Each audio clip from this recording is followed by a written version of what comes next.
మన కోసం మన వార్తలు అందించే ఏటీఎం న్యూస్ కు స్వాగతం.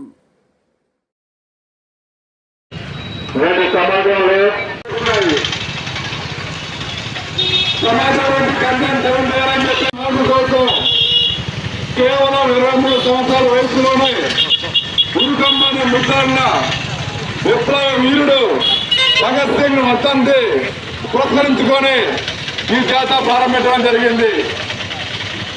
ఈరోజు మన ఆత్మూరు పట్టణానికి చేరుకుంది.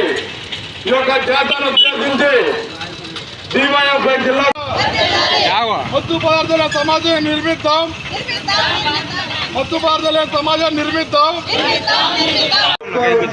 అధికారులకు వచ్చినా సరే ఈరోజు యువత ఓట్లతో డ్రగ్స్ లేని సమాజాన్ని నిర్మిద్దాం, నేటి రేపటి యువతరాన్ని కాపాడుకుందాం అనే నినాదంతో నిన్న భగత్ సింగ్, రాజగురు, సుఖదేవుల 95వ వర్ధంతి సందర్భంగా వారి యొక్క స్ఫూర్తితోటి ఈ ప్రచార జాథాను నెల్లూరు నగరంలో ప్రారంభించడం జరిగింది.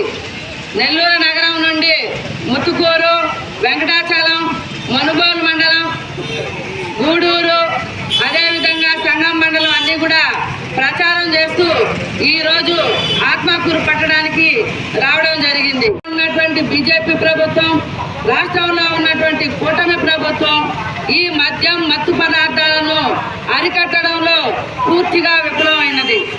అదేవిధంగా చదువుకున్నటువంటి యువకులకు ఉద్యోగాలు, ఉపాధి కల్పించడంలో కూడా పూర్తిగా విఫలమైనది. ఈరోజు మేము చూస్తున్నాం, పోలీస్ స్టేషన్లకు వస్తే ఎవరైనా నేరం చేసి వచ్చారంటే ఆ నేరస్తుల వెనక రాజకీయ పార్టీలు ఉంటున్నాయి. గంజాయి అమ్ముతున్నారు అనంటే ఆ ముఠా వెనక రాజకీయ పార్టీల హస్తం ఉంది, వారి యొక్క పలుకుబడులు ఉన్నాయి. ఏదైతే ఈ రాజకీయ నాయకుల ఆర్థిక స్వార్థానికి ఈరోజు యువత బలైపోతున్నారు. వారు బంగారు భవిష్యత్తును పణంగా పెడుతున్నారు. కన్న తల్లిదండ్రులకు కడుపు మంటను, కంట శోషను మిగులుస్తున్నారు.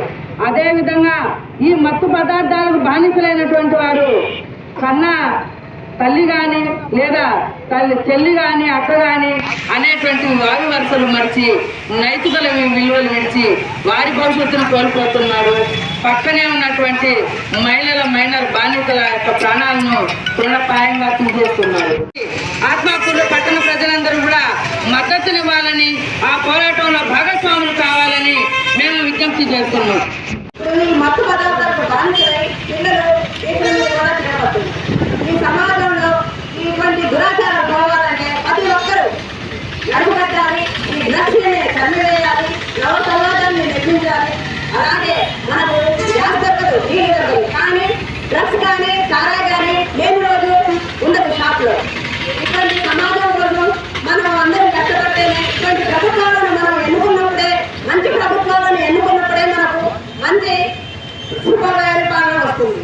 అలాగే మహిళా సంఘం ఎంతో దీని మీద కృషి చేస్తుంది. మన పెంచరాయ గారు డ్రగ్స్ మీద అమరవీరులైనారు.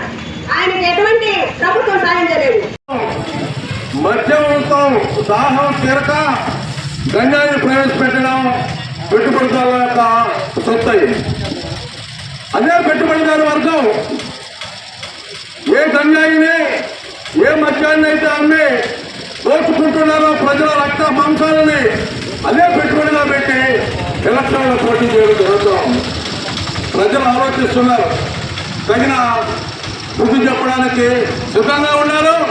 ఏదో ఒక రోజు మీ చెంప చెడు అనేటువంటి పరిస్థితి త్వరలోనే ఉంది. దానికి కాచుకోవాలని చెప్పి మేము ప్రజా సంఘాల తరఫున హెచ్చరిస్తున్నాం. ఇంకా మనం గమనించినట్లయితే ఆత్మకూరు పట్టణంలో తెల్లవారుజామున 4:30కే మధ్యాహ్నం అమ్ముతున్నారు. విత్తలవిడిగా యువత తాగుతున్నారు. తాగి వాళ్ళ ప్రాణాలని పణంగా పెట్టాల్సినటువంటి పరిస్థితి వస్తూ ఉంది. నేను ఈ సిపిఎం పార్టీ పట్టణ సెక్రటరీగా ఆత్మకూరు ఎక్సైజ్ ఎస్ఐకి మొన్న ఫోన్ చేశాను. అయ్యా, ఈ మధ్య కాలంలోనే ఫోన్ చేశాను. అయ్యా, ఆత్మకూరు పట్టణంలో యథేచ్ఛగా తెల్లవారుజామున మద్యం అమ్ముతున్నారు. మీరు చూసి చూడనట్లున్నట్లయితే యువతలో యువత అనేక మంది ప్రాణాలు పోగొట్టుకుంటారని చెప్తే ఆయన సమాధానంలో ఆశ్చర్యపరిచేది.